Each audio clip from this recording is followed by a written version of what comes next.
Mark here at the Adventure Channel. We are going to do another gear review / installation.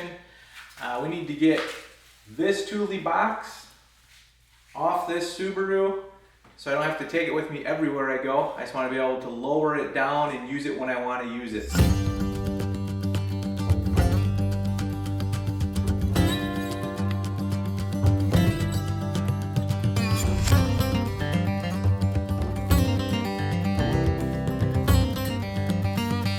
Okay, I've already taken it out of the packaging. As you can see, it is called the Hanger Sling by, I guess, the Thai Boss. There is the name of the company, the Hanger Sling.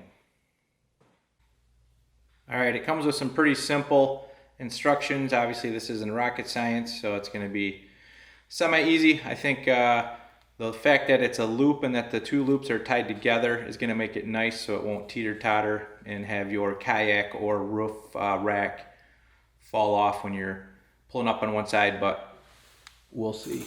So, I didn't unravel it yet. I wanted to film unraveling it here so you get an idea.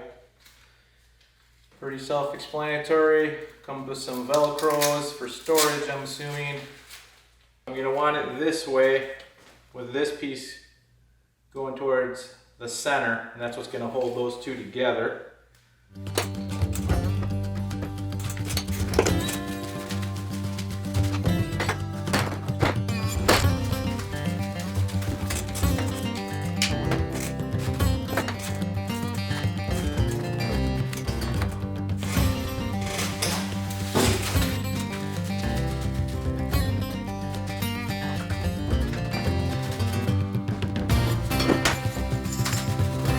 Now you can start to snug these a little bit, and you're gonna want these loops dead center in the top, kind of like we had that one. This you want tied to.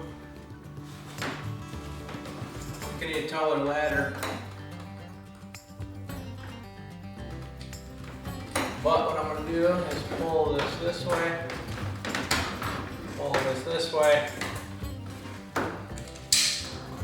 There we go. I think now that these are about the right distance apart, we got the hooks. I'll slide those to the center, and then once this, once I figure it out and it works all right, we'll tighten all these up so I don't have a bunch of loose hanging ends. But now I just got to figure out where I want it hanging from the ceiling, so that it's easy accessible from up there. All right, let's do a little direction reading.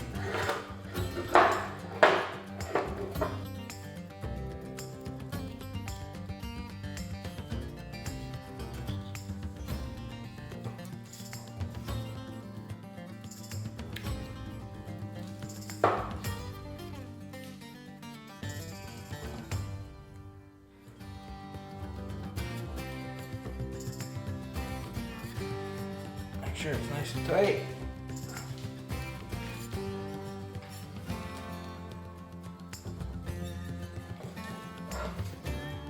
All right, once you have your knot so that this won't come off, it's looking like what you do is you have this go down, and I'm gonna loop it through those eyes up there on the top, and then after I loop it through, I'm gonna have it connect there so the eye bolt, or the I guess the big ring will be here. All right, these are the small things I'm trying to help you out with, so you don't have to stare at it for 10 minutes and feel like an idiot. So, it says to have this side on the top part.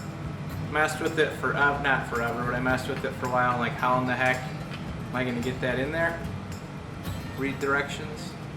Start with this side, slide around, bam! Alright, hopefully you're watching this video before you start your install, because it does not come with these. Eye bolts, I think I'm just going to use these 1-inchers. I had these laying around in the pole barn, but otherwise I would have had to take off to the hardware, so it does not come with these to tie into your ceiling. All right, a couple key factors is you want to make sure you are behind your garage door rails, obviously. You don't want the, you want to know where the garage door rails end, and then that is where you can apply your hooks. Now, keep in mind your garage has to be deep enough to do this, so do a little measuring before you start. All right, I got to get the car out of the way, obviously, so that I can find the studs and put in the eye bolts. What I'm going to do before I pull the car out is make a couple marks in the ceiling so I know approximately where that I want these to go in. So I got a little handy ski pole here.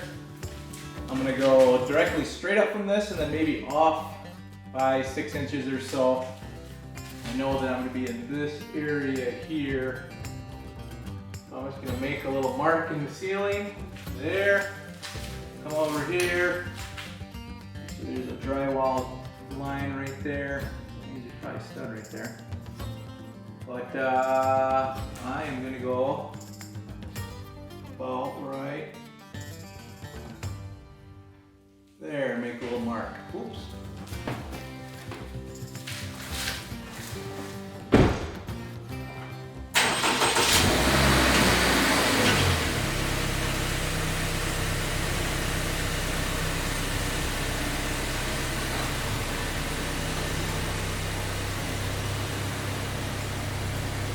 Stud finder.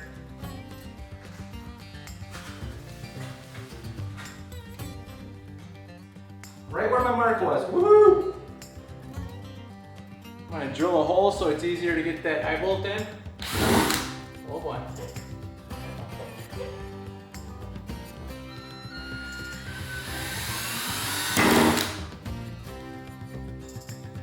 We got a metal plate right there.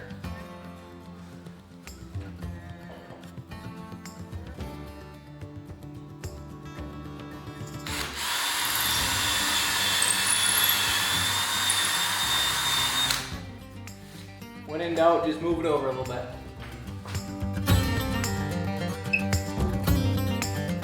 Pro tip, for when it starts getting a little tougher, screwdriver.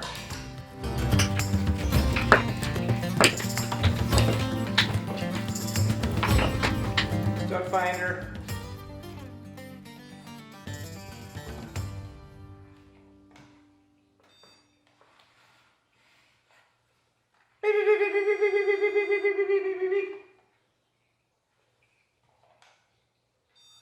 A little joke for the wife.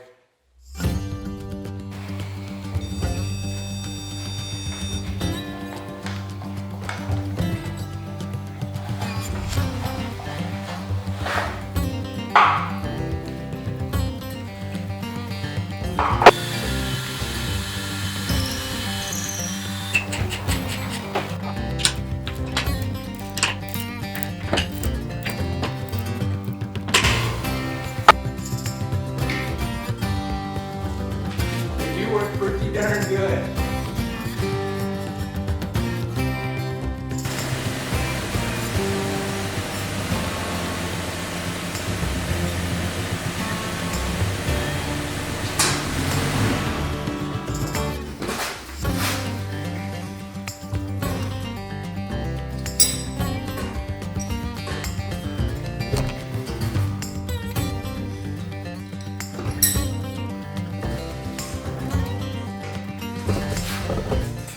All right, we're getting close, but before I give it any type of pull, I'm going to try to wrap up all these loose ends.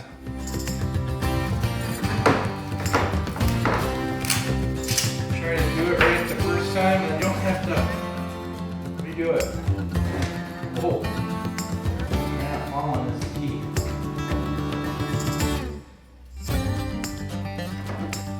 A little bit of moment of truth here.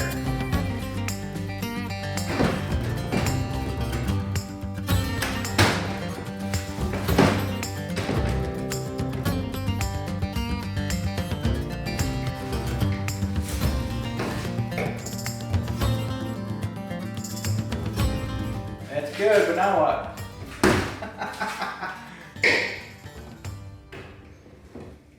I'm gonna read a little more directions here in a minute.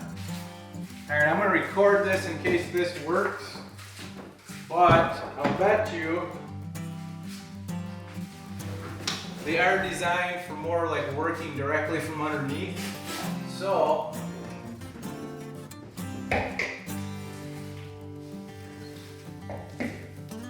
that might be the trick, which is a little bit of a pain, but you have to get them into that groove. So you might have to do it from this angle instead of really far out.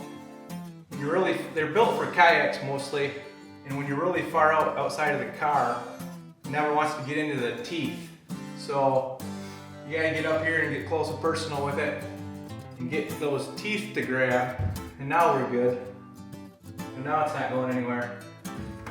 So mission accomplished. It's always tough the first time doing it, but I'm sure I get down to a system and it'll work awesome. So there you have it. We've got the box off the car. Semi-easy, quick way to do it. I'm sure I'm gonna fine tune it a little more, maybe tweak a few things, but major part of the job is done. Now we're just gonna have to do all the little mini tweaks as we're trying to figure this thing out.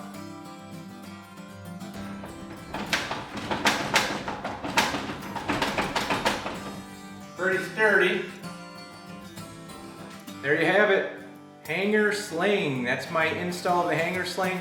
My box is now up and out of the way. I can back in, unload it without having to lift that from the ground and over my head. One of the keys too is I didn't want to have to have a spot to store it. I didn't want to have to put it in the corner of my garage and have it take up more space. So now it's up and out of the way. So far so good. No accidents yet. We'll see how it goes. But just another gear review, like keeping you guys informed on different products that I'm trying. Have a good one.